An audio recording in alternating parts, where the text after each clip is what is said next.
الحمد لله رب العالمين خالق السماوات والأرضين والصلاة والسلام على سيد الأنبياء وأشرف الأنبياء والمرسلين وعلى آله وأصحابه وأتباعه وأهل بيته أجمعين. أما بعد، فأعوذ بالله من الشيطان الرجيم. بسم الله الرحمن الرحيم. والعصر إن الإنسان لفي خسر إلا الذين آمنوا وعملوا الصالحات وتواصوا بالحق وتواصوا بالصبر. وقال الله تعالى: كنتم خير أمة أخرجت للناس تأمرون بالمعروف وتنهون عن المنكر وتؤمنون بالله. وقال النبي صلى الله عليه وسلم: بلغوا عني ولو آية. صدق الله العظيم وصدق رسوله النبي الكريم ونحن على ذلك لمن الشاهدين والشاكرين والحمد لله رب العالمين. سورہ عصر قرآن مجید کی مختصر صورت ہے اور اس میں 4 چیزیں ذکر کی گئی ہیں،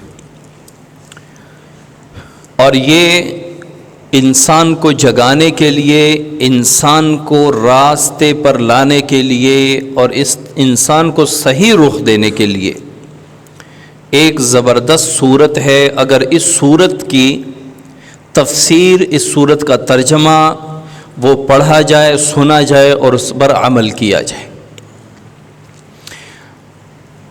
اللہ کریم فرماتے ہیں: والعصر، مجھے قسم ہے زمانے کی، یا والعصر، مجھے قسم ہے عصر کے وقت کی. ان الانسان لفی خسر، بے شک تمام انسان خسارے میں ہے، تمام انسان نقصان میں ہے. اللہ قسم اٹھا کر فرماتے ہیں کہ تمام انسان جو ہے، ان الانسان لفی خسر، تمام انسان خسارے میں ہے.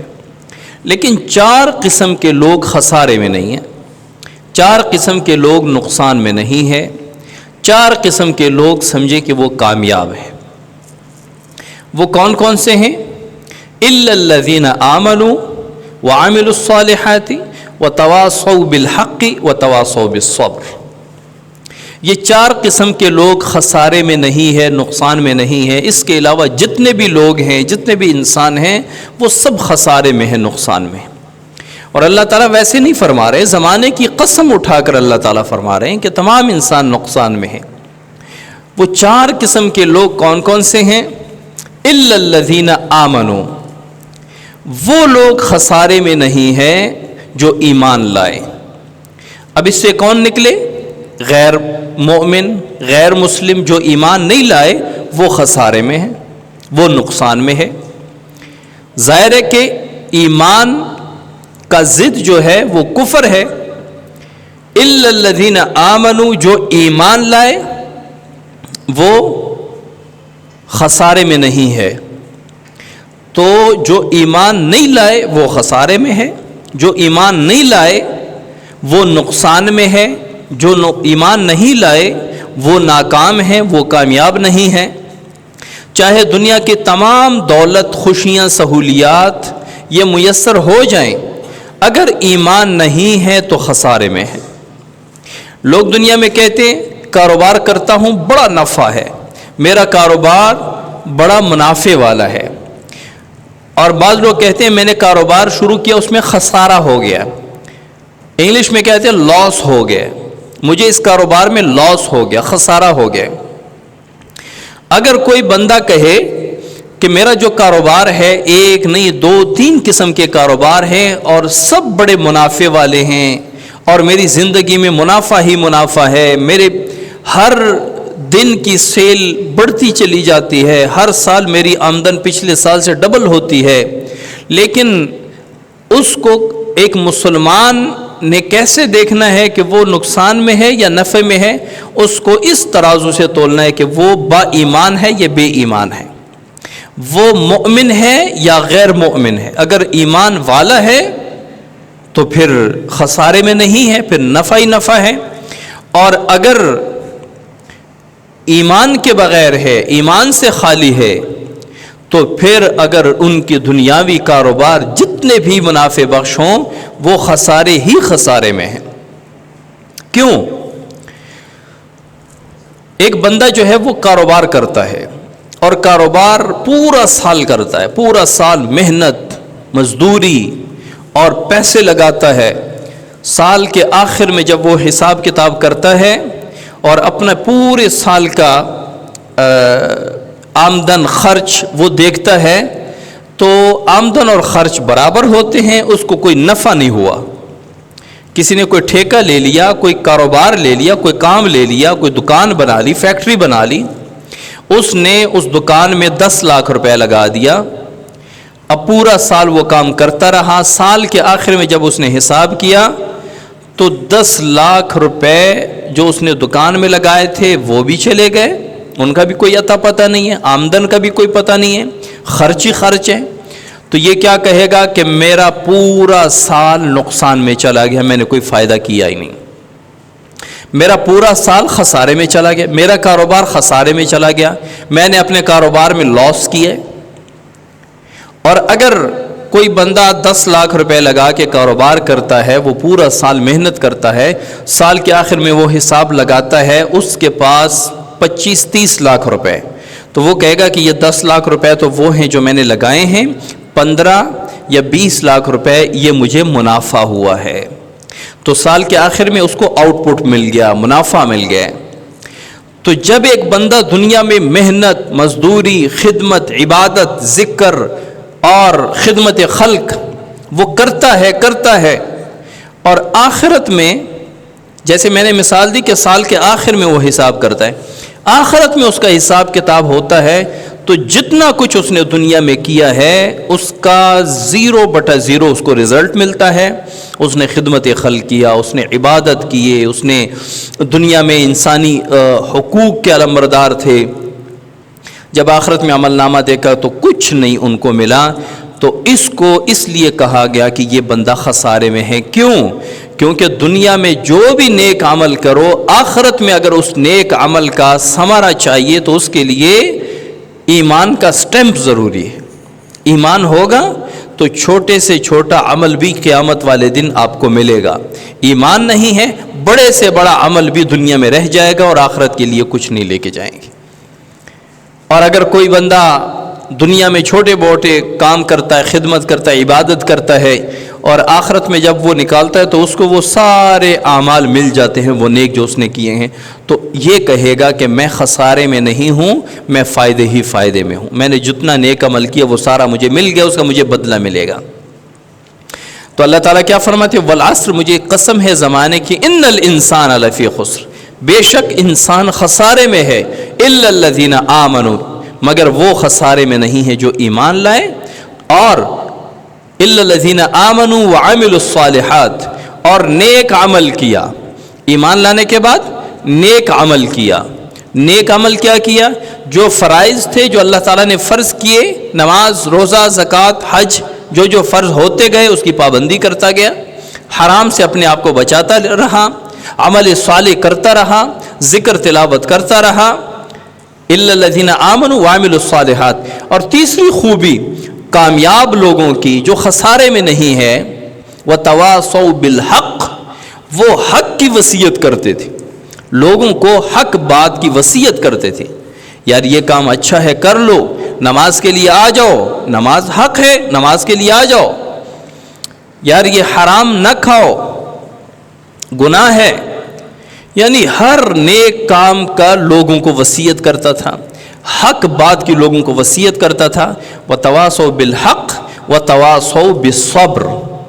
اور اگر دنیا میں کسی کو کوئی نقصان ہوا، کسی کو خسارہ ہو گیا، کسی کو کوئی غم پہنچا، دنیاوی غم، مال کے حوالے سے، اولاد کے حوالے سے جانی مالی نقصان ہو گیا، تو یہ اس کو صبر کی تلقین کرتا ہے کہ اللہ اس کا بدلہ آپ کو دے گا، غم نہ کر، پریشان نہ ہو، صبر کر، صبر کی تلقین کرتا ہے.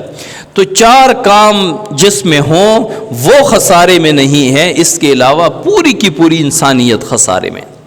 الا الذین آمنوا وعملوا الصالحات، الا الذین آمنوا جو ایمان لائے، وعملوا الصالحات اور نیک عمل کیا، وتواصوا بالحق حق بات کی وصیت کی، حق بات کی تبلیغ کی، حق بات لوگوں کو بتائی، وتواصوا بالصبر اور لوگوں کو صبر کی تلقین کی۔ یہ 4 قسم کے لوگ خسارے میں نہیں ہیں، نقصان میں نہیں۔ ہم نے اپنے آپ میں دیکھنا ہے کہ یہ 4 کام ہم میں ہے یا نہیں۔ الحمدللہ اللہ تعالیٰ نے ایمان کی دولت سے نوازا ہے۔ پہلا سوال یا پہلا درجہ یا پہلی شرط جو ہے اس پہ اللہ تعالیٰ نے ہمیں اتارا ہے کہ ہم اللہ تعالیٰ نے ایمان کی دولت نصیب فرمائی، اور دوسرے نمبر پہ عمل صالح کی اللہ تعالیٰ نے کچھ توفیق دی ہے، کچھ اللہ تعالیٰ سے توفیق مانگیں گے۔ نمازوں میں سستی کمزوری ہے وہ پوری کریں گے، رمضان میں روزوں میں سستی ہے پوری کریں گے، وہ سستی دور کریں گے، وہ اعمال پورے کریں گے۔ زکوٰۃ کے حوالے سے سستی ہے، یہ سستی دور کریں گے، زکوٰۃ ادا کریں گے۔ نماز، تلاوت، ذکر اذکار کریں گے تاکہ عمل صالح کا درجہ بھی حاصل کر لیں۔ اور تیسرے نمبر پہ جو کچھ ہم سنتے ہیں، کوئی اچھی بات ہے، کوئی آپ صلی اللہ علیہ وسلم کی حدیث ہے، کوئی دین کا مسئلہ ہے، حلال حرام کے حوالے سے ہے، عبادت کے حوالے سے ہے، آپ صلی اللہ علیہ وسلم کی سیرت و صورت کے حوالے سے ہے، وہ ہم نے لوگوں تک پہنچانی۔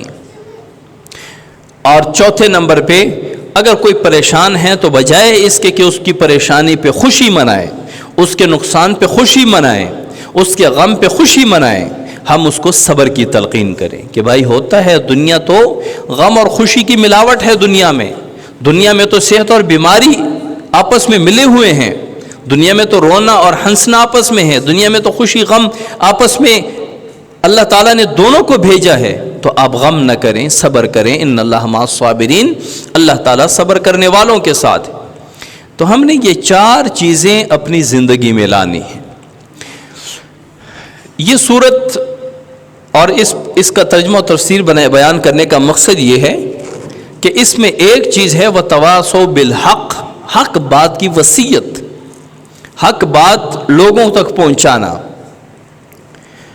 جس کی دوسرے آیت میں اللہ تعالیٰ فرماتے ہیں کنتم خیر امت، تم بہترین امت ہو۔ اللہ تعالیٰ نے آپ صلی اللہ علیہ وسلم کی امت کو، یعنی ہم اور آپ کو، بہترین امت فرمایا ہے۔ کنتم خیر امت، تم بہترین امت ہو۔ کیوں؟ اخرجت للناس، تم لوگوں کے لیے نکالے گئے ہو۔ اخرجت للناس، تم لوگوں کے لیے نکالے گئے ہو۔ کیسے لوگوں کے لیے نکالے گئے ہو؟ دیکھیں، اللہ تعالیٰ نے اپنی وحدانیت، اپنی خدائی کا پیغام انسانیت تک پہنچانے کے لیے اللہ تعالیٰ نے انبیاء کو بھیجا۔ 1,24,000 کم و بیش انبیاء، رسول، پیغمبر، جن میں سب سے پہلے حضرت آدم علیہ السلام اور سب سے آخری پیغمبر حضور اکرم صلی اللہ علیہ وسلم۔ ان پیغمبر کہتے ہیں اسے ہیں پیغام بر، پیغمبر نکلا ہے پیغام بر سے۔ پیغام کہتے ہیں کسی کو کوئی بات پہنچانا، بھیجنا، میرا یہ پیغام ان کو دے دیں۔ اللہ کا پیغام انسانوں تک پہنچانے کا کام اللہ تعالیٰ نے رسولوں سے لیا، اس لیے ان کو پیغمبر کہتے ہیں کہ وہ پیغام بر، وہ اللہ کے پیغام بر تھے، پیغام پہنچانے والے تھے۔ اور رسول بھی اسی لیے کہتے ہیں کہ رسول کہتے ہیں قاصد کو، رسول کہتے ہیں قاصد کو۔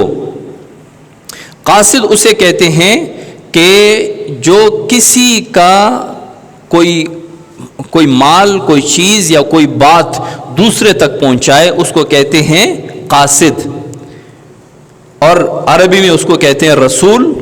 تو رسول کو بھی رسول اس لیے کہتے ہیں کہ رسول اللہ کا قاصد ہوتا ہے، اللہ کی بات انسانوں تک، دنیا تک پہنچانے کا کام کرتے ہیں، اس لیے ان کو رسول بھی کہتے ہیں۔ اچھا، آدم علیہ السلام سے لے کر حضور اکرم صلی اللہ علیہ وسلم تک رسول، نبی، اور نبی کو بھی نبی اس لیے کہتے ہیں، نبی کہتے ہیں خبر دینے والا۔ تو نبی بھی اللہ تعالیٰ کی طرف سے خبر دینے والی ذات ہے انسانوں کو۔ تو نبی، رسول، پیغمبر یہ تمام کہتے ہیں پیغام پہنچانے والا.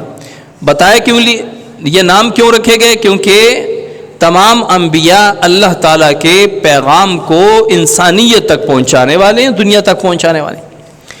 تو جب آپ صلی اللہ علیہ وسلم دنیا سے پردہ فرما گئے، نبوت کا سلسلہ بند ہو گیا. آپ صلی اللہ علیہ وسلم خاتم النبیین ہیں. آپ صلی اللہ علیہ وسلم پر نبوت کا سلسلہ بند ہو. آپ صلی اللہ علیہ وسلم کے بعد کوئی نیا نبی، نئی کتاب، نئی شریعت نہیں آئے گی. حضرت عیسیٰ علیہ السلام تشریف لائیں گے، وہ پہلے نبی بطور نبی آ چکے ہیں، لیکن دوبارہ جب آسمان سے تشریف لائیں گے زمین پر، وہ حضور صلی اللہ علیہ وسلم کے امتی کے طور پہ تشریف لائیں گے اور قرآن مجید اور دین اسلام کی تبلیغ فرمائیں گے. تو کیا مطلب؟ آپ صلی اللہ علیہ وسلم کے بعد کوئی نبی، کوئی رسول، کوئی پیغمبر، کوئی کتاب، کوئی شریعت، کوئی وحی، نئی وحی نہیں آئے گی. تو جب آپ صلی اللہ علیہ وسلم دنیا سے پردہ فرما گئے اور اللہ تعالیٰ کی وحدانیت کا پیغام قیامت تک پہنچانا ہے، اب یہ کام کون کرے گا؟ یہ کام کون کرے گا کہ جب تک انبیاء آتے رہے، اللہ کا پیغام دنیا تک پہنچاتے رہے، اور جب انبیاء کا سلسلہ حضور صلی اللہ علیہ وسلم پر منقطع ہو گیا، بند ہو گیا، تو کیا باقی کی انسانیت گمراہی میں رہے گی؟ باقی کی انسانیت جو ہے ان تک اللہ کا پیغام نہیں پہنچے گا؟ تو اللہ کریم نے وہ کام جو انبیاء کو سپرد کیا تھا، وہ کام اللہ تعالیٰ نے اب امت محمدیہ سے لے لیا کہ اب وہ کام جو انبیاء کرتے تھے، وہ کام اب حضور صلی اللہ علیہ وسلم کی امت کرے گی اور قیامت تک کرے گی. جس کے بارے میں اللہ تعالیٰ نے فرمایا کنتم خیر امت، تم بہترین امت ہو، اخرجت للناس، لوگوں کے لیے نکالے گئے ہو، اپنے لیے نہیں. تم تو لوگوں کے لیے پیدا کیے گئے ہو، تم تو لوگوں کے لیے نکالے گئے ہو. کیسے؟ لوگوں کے لیے کیسے نکالے گئے؟ تأمرون بالمعروف وتنہون عن المنکر، تم لوگوں کو نیکی کی دعوت دو گے، حکم دو گے، امر کرو گے. وتأمرون بالمعروف وتنہون عن المنکر، اور گناہ کے کاموں سے لوگوں کو روکیں گے. وَتُؤْمِنُونَ بِاللَّهِ، اس حال میں کہ تم اللہ پر ایمان لانے والے ہو. تو اس آیت میں امت محمدیہ کو ایک بشارت ہے کہ کنتم خیر امت، تمام امتوں میں تم سب سے بہترین امت ہو. کچھ کفار آئے، انہوں نے صحابہ سے کہا کہ آپ سے ہم بہتر ہیں، ہم آپ سے بہتر ہیں. غالباً عیسائی تھے.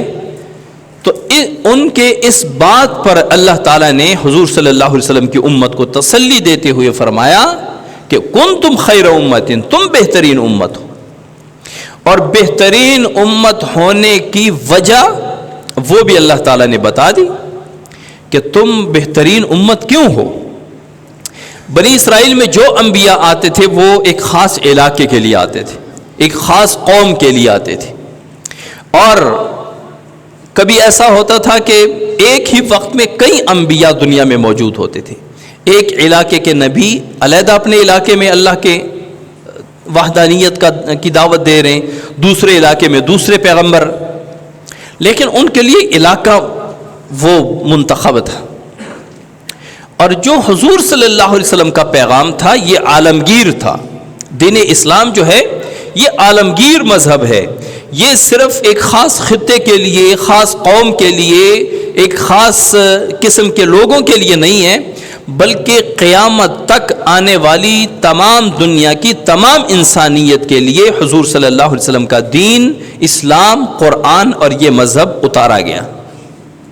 تو جب یہ پوری انسانیت کے لیے ہے اور حضور صلی اللہ علیہ وسلم 63 سالہ زندگی اپنی حیات طیبہ دنیا میں گزار کر دنیا سے پردہ فرما گئے اور دین اسلام آیا ہے قیامت تک کے تمام انسانیت کے لیے، تو اللہ کریم نے یہ دعوت کا کام، دین کی تبلیغ کا کام، دین کو پہنچانے کا کام اللہ تعالیٰ نے یہ ذمہ داری آپ صلی اللہ علیہ وسلم کی امت کو عطا فرما دی. اور کس شان سے عطا فرما دی، کس پروٹوکول سے عطا فرمائی؟ فرمایا کنتم خیر امت، تم بہترین امت ہو. اور بہترین امت کی وجہ کیا ہے؟ اخرجت للناس، کہ تم لوگوں کے لیے نکالے گئے ہو. باقی امت اور وہی ان کو دعوت دیتا تھا، اور تم بہترین امت ہو. اخرجت للناس، تم لوگوں کے لیے نکالے گئے ہو. تأمرون بالمعروف، تم نیکی کی دعوت دیتے ہو. وتنہون عن المنکر، ممنوع کاموں سے، حرام کاموں سے تم لوگوں کو منع کرتے ہو. وتؤمنون باللہ، اس حال میں کہ تم ایمان لائے ہو. تو یہ دعوت و تبلیغ کا جو کام ہے یہ کسی خاص طبقے کا نہیں ہے. یہ دعوت و تبلیغ کا کام ایک خاص علاقے کے لوگوں کا، خاص ایک طبقے کا، خاص مسلک کا، خاص مکتب فکر کا کام نہیں ہے. یہ امت محمدیہ کا کام ہے. یہ آپ صلی اللہ علیہ وسلم کی تمام امت کا کام ہے. جو جہاں جس انداز میں بھی دین کی خدمت کر رہا ہے، دین کی دعوت پھیلا رہا ہے، اس کی حوصلہ افزائی کرنی چاہیے. اس کو تو شاباش دینا چاہیے کہ آپ ہماری طرف سے ایک عظیم کام اور ذمہ داری سر انجام دے رہے ہیں، کہ جس ذمہ داری کی وجہ سے اللہ تعالیٰ نے امت محمدیہ کو بہترین امت فرمایا ہے. کنتم خیر امت، تم بہترین امت ہو. اخرجت للناس، لوگوں کے لیے نکالے گئے ہو. تأمرون بالمعروف وتنہون عن المنکر، لوگوں کو اچھی باتوں کا حکم کرتے ہو، بری باتوں سے لوگوں کو روکتے ہو، اس حال میں کہ تم ایمان لائے ہو. تو اب کیا مطلب؟ اس سے دو باتیں معلوم ہوتی ہیں. ایک یہ کہ آپ صلی اللہ علیہ وسلم کی امت کو اللہ تعالیٰ نے بڑی شان عطا فرمائی ہے. قرآن میں اللہ تعالیٰ فرماتے ہیں تم بہترین امت ہو. اس میں کوئی دوسری رائے، کوئی تفسیر کہ کوئی دوسری تفسیر کرے، تیسری، سب ایک واضح عربی قرآن کی آیت ہے. کنتم خیر امت، تم بہترین امت ہو. آپ صلی اللہ علیہ وسلم فرماتے ہیں کہ اللہ تعالیٰ نے مجھے وہ چیزیں عطا کی ہیں جو پہلے کسی نبی پیغمبر رسول کو عطا نہیں کی گئی. صحابہ نے عرض کیا اے اللہ کے رسول وہ کیا ہیں؟ آپ صلی اللہ علیہ وسلم نے فرمایا کہ اللہ تعالیٰ نے میری مدد فرمائی روب کے ساتھ، کہ اللہ تعالیٰ نے مجھے ایک روب عطا فرمایا ہے کہ آپ صلی اللہ علیہ وسلم کا روب میلوں دور تک محسوس ہوتا تھا. آپ صلی اللہ علیہ وسلم کو اللہ تعالیٰ نے روب عطا فرمایا تھا. اور فرماتے ہیں کہ اللہ تعالیٰ نے مجھے زمین کی کنجیاں عطا فرما دی. زمین کی کنجیاں کیا ہیں؟ آپ صلی اللہ علیہ وسلم کو اللہ تعالیٰ نے فتوحات عطا فرما دیے. بادشاہ حضور صلی اللہ علیہ وسلم کے قدموں پہ، محلات، سونا چاندی، خزانے حضور صلی اللہ علیہ وسلم کے قدموں میں، اور خطوں کے خطے حضور صلی اللہ علیہ وسلم کی قدموں میں. تو فرماتے ہیں کہ اللہ تعالیٰ نے مجھے زمین کی کنجیاں عطا فرما دی، اور اللہ تعالیٰ اور میرا نام احمد رکھا گیا، میرا نام احمد رکھا گیا. اور چوتھے نمبر پہ زمین کو میرے لیے پاکیزہ کرنے والی بنائی. اس میں دو چیزیں ہیں. نمبر ایک، پہلی امتوں کی عبادت، نماز وغیرہ وہ مسجد یا ان کی جو عبادت خانہ ہے اس کے بغیر نہیں ہوتا تھا. جیسے کیسی بھی ہو انہوں نے اپنی عبادت خانے میں جا کے نماز پڑھنی. اللہ کریم نے حضور صلی اللہ علیہ وسلم کی امت کے لیے پوری کی پوری زمین کو مسجد بنا دیا. کیسے؟ یعنی اگر آپ کسی بھی جگہ پہ، میدان ہے، گھر ہے، سین ہے پاک، بشرطے کہ ہے پاک، تو آپ وہاں پہ بغیر کسی مصلی جا نماز کے کھڑے ہو کر نماز پڑھ سکتے ہیں. اللہ تعالیٰ نے پوری زمین کو حضور صلی اللہ علیہ وسلم کی امت کے لیے پاک کر دیا. اور دوسرے نمبر پہ یہ زمین، یہ مٹی پاکیزگی کا ذریعہ بنایا. تیمم سب جانتے ہوں گے. تیمم اگر کہیں پہ نماز کا وقت ہو گیا اور پانی نہیں ہے، اور میل 2 میل تک ڈھونڈنے پر پانی نہیں ملتا، نماز قضا ہو رہی ہے، تو اللہ تعالیٰ نے آپ صلی اللہ علیہ وسلم کی امت کو، باقی پہلی کسی امت کو یہ آفر نہیں تھی، آپ صلی اللہ علیہ وسلم کی امت کو تیمم کی نعمت سے نوازا گیا. کہ یہ نہیں کہنا کہ بس پانی نہیں ہے تو اب نماز نکل گئی، بلکہ پانی نہیں مل رہا، میل 2 میل تک آس پاس کہیں پانی نہیں ہے، تو پاک مٹی پر 2 ضربے لگانی. ایک ضرب ایسے لگا کے اور اپنے چہرے پہ پھیرنی، پھر زمین پہ ایسے کر کے، ایسے تھوڑا جھاڑ کے، اور ایسے. ایک نیت ہو گئی اور 2 ضربے ہو گئی. ایک نیت ہو گئی، 2 ضربے ہو گئی، تو اب کیا ہوا؟ اس تیمم سے آپ نماز بھی پڑھ سکتے ہیں، تلاوت بھی کر سکتے ہیں، سارا کچھ کر سکتے ہیں، لیکن جیسے ہی آپ کو پانی نظر آئے تو تیمم خود بخود ٹوٹ جاتا ہے۔ اللہ کریم عمل کی توفیق عطا فرمائے، وما علینا الا البلاغ۔